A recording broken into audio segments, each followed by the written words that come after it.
This story is only a product of RVC's imagination. Any similarities to actual events and people are only mere coincidence. Furthermore, this story should not be shared to any social media platforms without RVC's consent.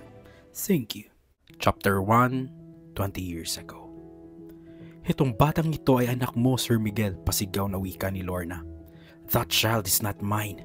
Ang kapal na mukha mo ipaangkin sa akin ang batang yan, sigaw ni Miguel Reales. Ito ang unang pagkakataon na nagalit ng gusto ang isang Juan Miguel Reales. Ano ba ang pinagsasabi mo, Lorna? Please tell me you're lying. Please tell me, Miguel, that she is lying. Umiiyak na sabi ni Susan Reales, ang buntis na may bahay ni Miguel. Mommy, stop crying. Ang sabi ng 5 taong gulang na batang si Marco na umiiyak na din. Wala kang utang na loob, Lorna. After we accepted you in our household bilang kasambahay, eto'y igaganti mo, ha? Galit na wika ni Miguel. Ikaw ang walang kwenta, Sir Miguel. Ginalaw mo ko, pinagsamantalahan mo ko. Nanahimik ako ng ilang buwan sa takot ko kahit noong nalaman kong nabuntis mo ko. Pero di ko kayang buhayin ang batang to. Sa'yo naman din ito at kayang-kaya mong buhayin. Umiiyak na sabi ni Lorna. Get out. Get out. Kung hindi ipapakulong kita with that baseless accusation. Galit na sigaw ni Miguel. Miguel, ang sakit. I think manganganak na ako. Iyak ni Susan. Dumagundong na din ang sigaw ni Susan sa buong bahay. Kasi parang manganganak na ang may bahay ni Juan Miguel. Kabuwanan na din kasi nito, lalong nagkagulo ang bahay ng mga Reales. Tinakbo na si Susan Reales sa hospital. Naiwan naman si Lorna, akay-akay ang kanyang anak habang umiiyak. Nilapitan naman ng mga ibang kasambahay si Lorna. Lorna, huwag mo nang ipagpilitan kay Sir Miguel ang bata, naiiyak na sabi ng kasambahay kay Lorna. Hindi na lang kumibo si Lorna pero umiiyak pa rin. Lumapit naman sa kanya ang 5 taong gulang na bata na si Marco na naiwan din sa bahay. Humalis na po kayo, Yaya Lorna.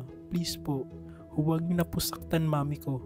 Hindi ko po yan kapatid, iyak ng batang si Marco. Tumayo na lang si Lorna at umalis na humahagulhol. 20 years after. Ang buhay ng tao, sabi nila, ay masaya at malungkot. Kaso minsan, mas madami pa ang pagdadalamhati kaysa kasiyahan.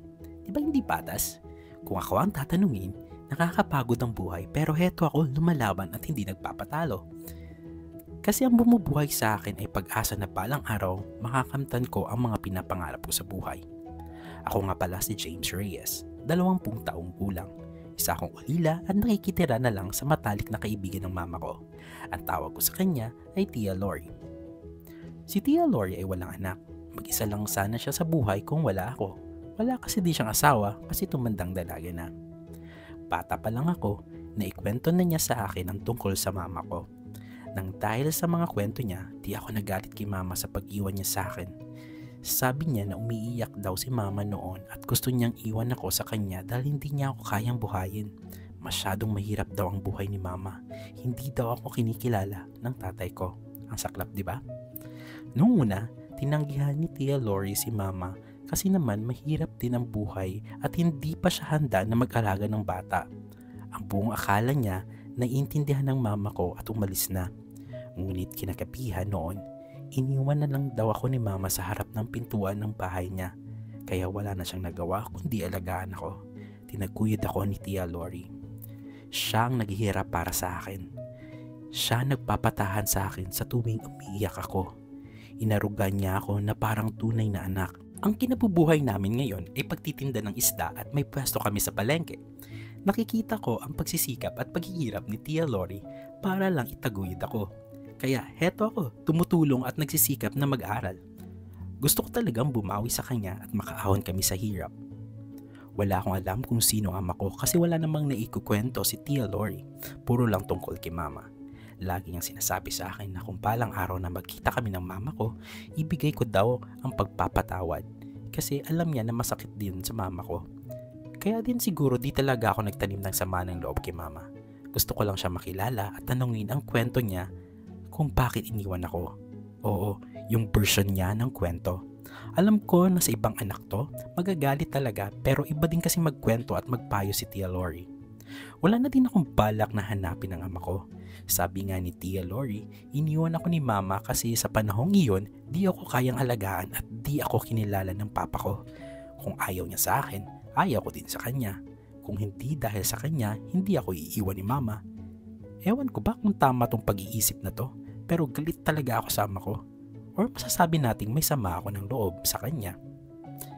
Nagsisikap talaga ako na mag-aral. Nagtapos ako sa senior high school na may highest honors, kaya naman nakakuha ko ng scholarship ng Reales Foundation.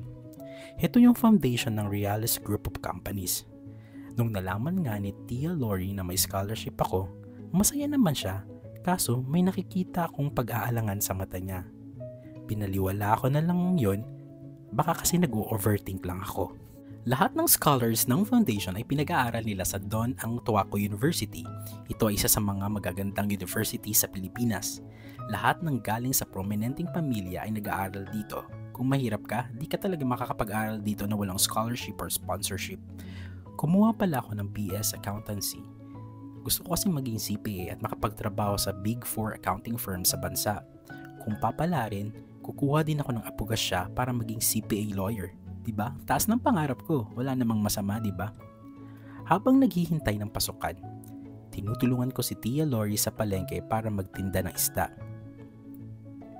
Anak, nabili mo na ba ang mga kinakailangan mo sa pasukan? Sa Lunes na yon, may pera ka pa ba? Sabihan mo lang ako ha, tanong ni Tia Lori. Kahit di niya ako anak, yun talaga ang tawag niya sa akin. Siya din naman kinikilala kong ina. Ayaw lang niya na magpatawag sa akin ng mama, kaya Tia Lori na lang.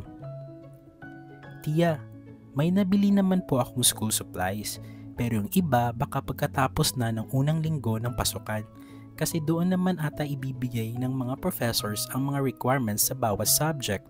At okay lang po Tia, may ipon naman din po ako, yung mga binibigay mo tuwing tumutulong ako sa'yo dito sa palengke. Sabi ko naman. Huwag mo na yang galawin yung ipon mo. Dapat humihingi ka sa akin. Saka mo na yang galawin kung kinakailangan talaga. Wika naman ni Tia Lori. Napatango na lang ako kay Tia Lori. Ngunit sa isip-isip ko, ayoko na humingi muna sa kanya. Alam ko din kasi na kailangan din niya ng pera para sa araw-araw naming gastusin. Isa pa, may maintenance na gamutin kasi siya. Tumango na lang ako kasi pag pinilit ko pang di hingi sa kanya baka lalo pa niya akong bigyan. Yung schedule ko pala sa first semester is 9 AM to 3 PM ang MWF at 7 AM to 1 PM ang TTH ko. Sa vacant time ko po, pupuntahan ko po kayo para tumulong dito sa palengke. Wika ko. Naku anak, huwag na. Yung oras na yan, sa pag-aaral mo na lang yan or magpahinga ka. Kaya ko naman dito, sabi naman ni Tia Lori. Tutulong pa rin po ako Tia, sagot ko naman.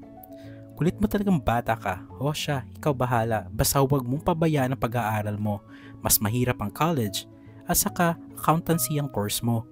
Hindi basta-basta. Scholar ka anak at dapat ma-maintain mo yung required grades ng scholarship. Wika naman ni Tia Lori. Tumango na lang ako kasi may bumibili na ng isda. Sumapit ng Lunes at unang araw ng pasukan. Alas 9 pa ng umaga na ang schedule ng unang subject ko pero alas 8 pa lang nasa university na ako. Kailangan ko po pumunta sa scholarship office kasi may nakaligtaan pa akong pirmahan. Meron ding freshman orientation at campus tour ngayong araw.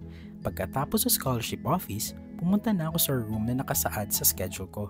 Kasi doon ko na lang hihintayin mga kaklase ko para makasabay sa orientation. Actually, napabilang ako sa isang block section. Ibig sabihin, pare-pareho lang ang mga kaklase ko sa lahat ng subjects sa buong semester. Marami din na palang maaga pumasok kasi pagkarating ko sa room, marami-rami na din sila doon. Naghanap na lang ako ng bakating upuan at ang nakita ko ay malapit sa 3 estudyante na nag-uusap. Tahimik lang ako at di na lang nagtanong kung may nakaupo na doon. Excuse me, ako po nakaupo dyan, wika ng isang lalaki na lumapit galing sa 3 estudyante na nag-uusap pagkatapos kong makaupo.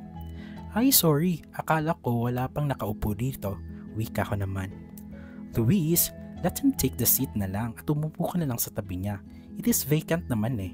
Maarte na sabi ng isang babae na kinakausap kanina ng lalaki. Maarte pagkakasabi niya pero hindi naman nakakainis. Ang cute nga ng tunog eh. Lumapit yung babae sa akin. Hi, I'm Candice Reales, but you can call me Candy. Kamusta ka? Pakilala niya sa akin na gustong makipagkamay. Kinamayan ko naman habang nagpapakilala din ako. Sinabi ko din na ang sweet naman ng nickname niya. Natawa na lang si Candy sa narinig. Nagpakilala na din si Luis D sa akin at yung isa pang kasama nila na si Shane Santos. Napag-alaman ko na si Candy Reales ay anak ng isa sa pinakamayaman sa Pilipinas at nagmamay-ari ng Reales Group of Companies. Hindi naman si Candy ang nagyambang nito. Nagtanong lang ako kung kaano-ano niya ang sikat na mga Reales. Si Shane sumagot para sa kanya. Sa pagkakaalam ko, si Juan Miguel Reales ang kanyang ama at ang top 1 na pinakamayaman na Filipino noong 2024. Maganda si Candy. Halata talagang mayaman, ngunit kahit maarte itong magsalita, mabait siya at hindi matapobre. Ewan ko ba, ang gaan lang ng loob ko sa kanya.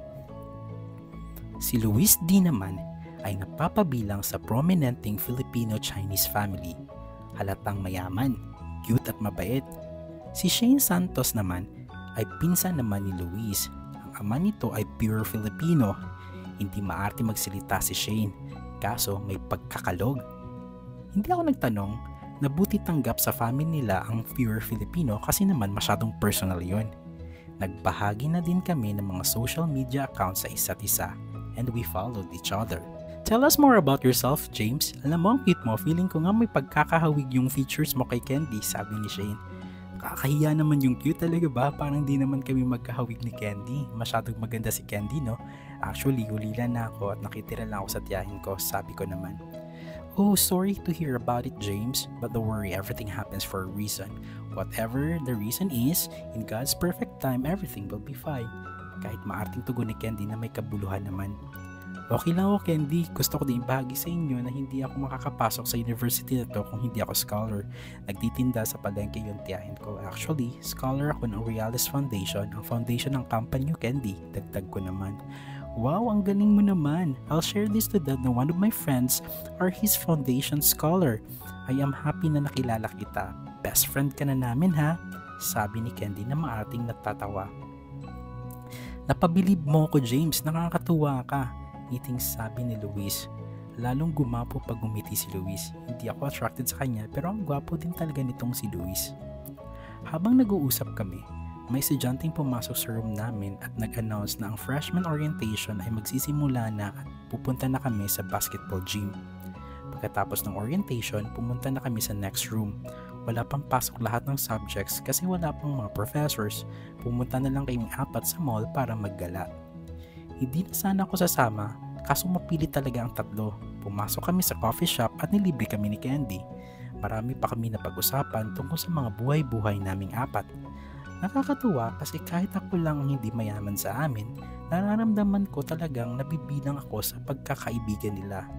Lagi talaga nilang sinasabi ang pagkakahawig namin ni Candy. Nagdaan ang mga araw at naging malapit talaga kaming 4, lalo na kay Candy. Ang bait-bait at mapagbigay talaga siya.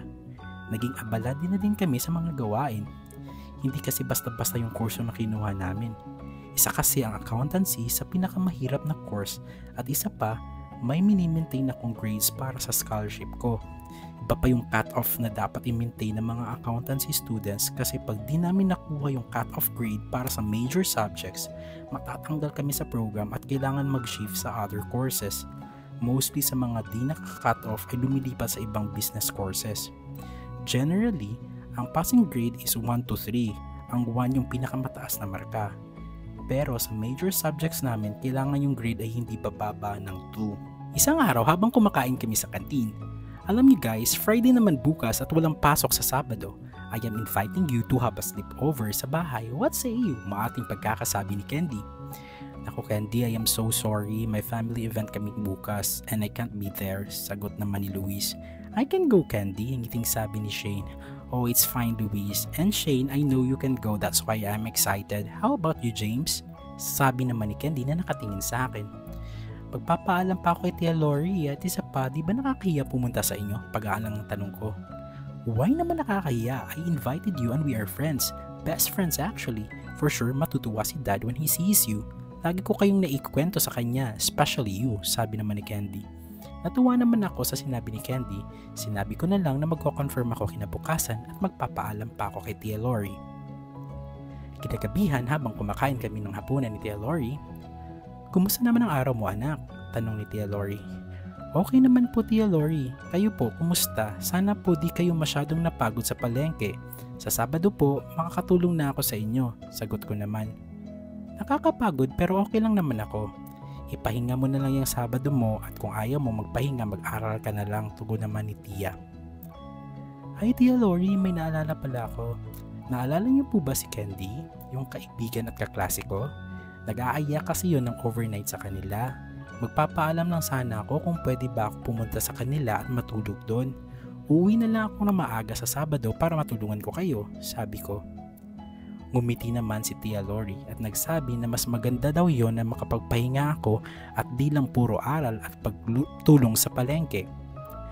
Naikwento ko na kasi ang mga kaibigan ko sa kanya pero di ko pa naikwento na si Candy ay isang Reales. Ang pamilyang nagmamayari ng Reales Foundation na nagpapaaral sa akin ngayon.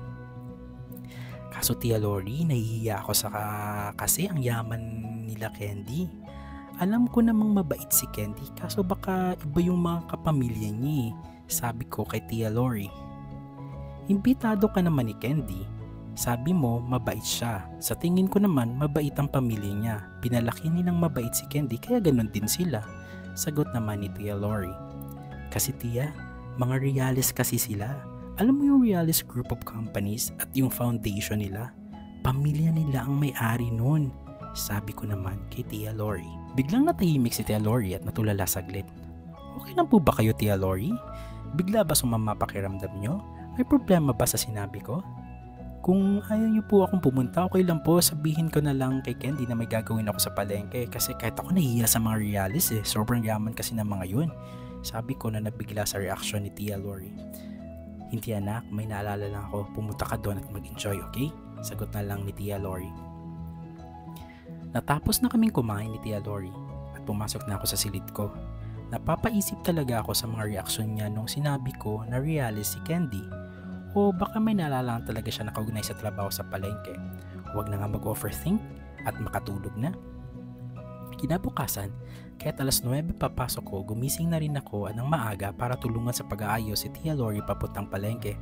Nang makaalis na siya, naligo na ako at kumain ng agahan. Sumakay na din ako ng jeep papuntang university.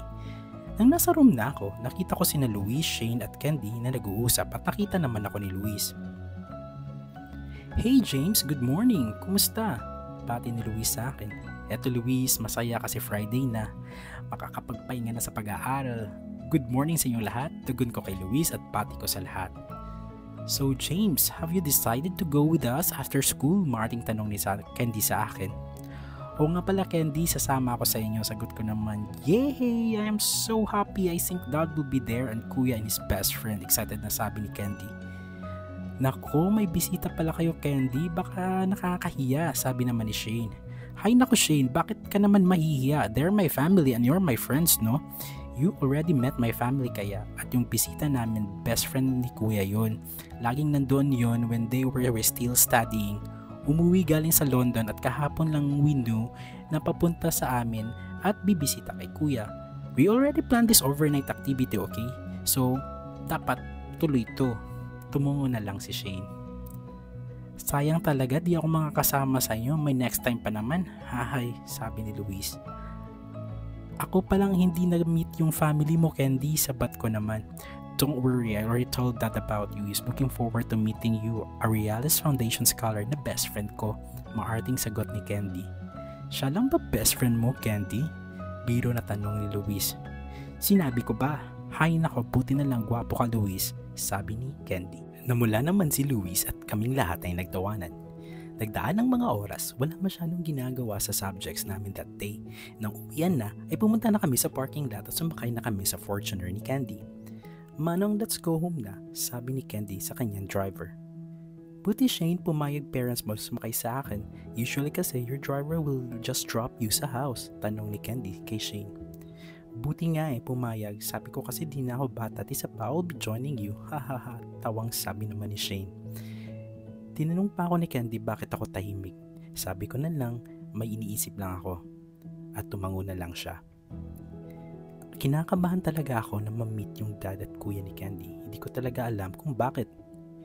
Sa hindi pa pala nakakaalam, ang mom ni Candy ay pumanaw na pagkatapos niyang ipanganak. Madaming complications daw. Nabahagi na niya ito sa amin nung unang pagkikita namin. Nang makarating kami sa bahay nila, napanganga talaga ako. Ito yung bahay na pinakamalaki sa buong subdivision. Ang kagara na ng mga bahay na nakita ko habang papunta kami dito, pero yung bahay talaga nila ang pinakamagara. Nang makalabas na kami sa sasakyan, nakita ko yung isang matangkad na lalaki sa may poolside na nakatanaw sa amin.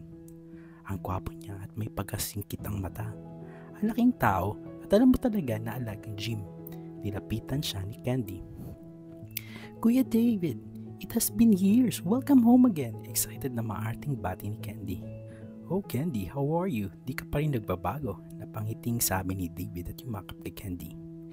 Siya nga pala, I would like you to meet my kuya's best friend, Kuya David. Tumingin si David sa amin ni Shane pero mas tumitig siya sa akin. Di ko alam bakit bigla akong kinabahan sa titig na yon. Hi kuya, they're my best friends. This is Shane and this is James, maarting sabi ni Candy. Hi Kuya David, nice to meet you. Nakipagkamay naman si Shane. Nakipagkamay naman din ako pagkatapos. Sinabi ko yung pangalan ko sa kanya para akong nakuryente nang makahawak ang aming mga kamay. Ano ba itong nararamdaman ko? Yung titig niya talaga nakakatunaw. I'm David. David ang tuwa ko, sabi ni David habang hawak pa din kamay ko. Ang tuwa ko? Tanong ko naman. Yes, James. His great-grandfather is the founder of Don Antuaco University. Pagsagot naman ni Candy na maarte pa rin at proud na proud.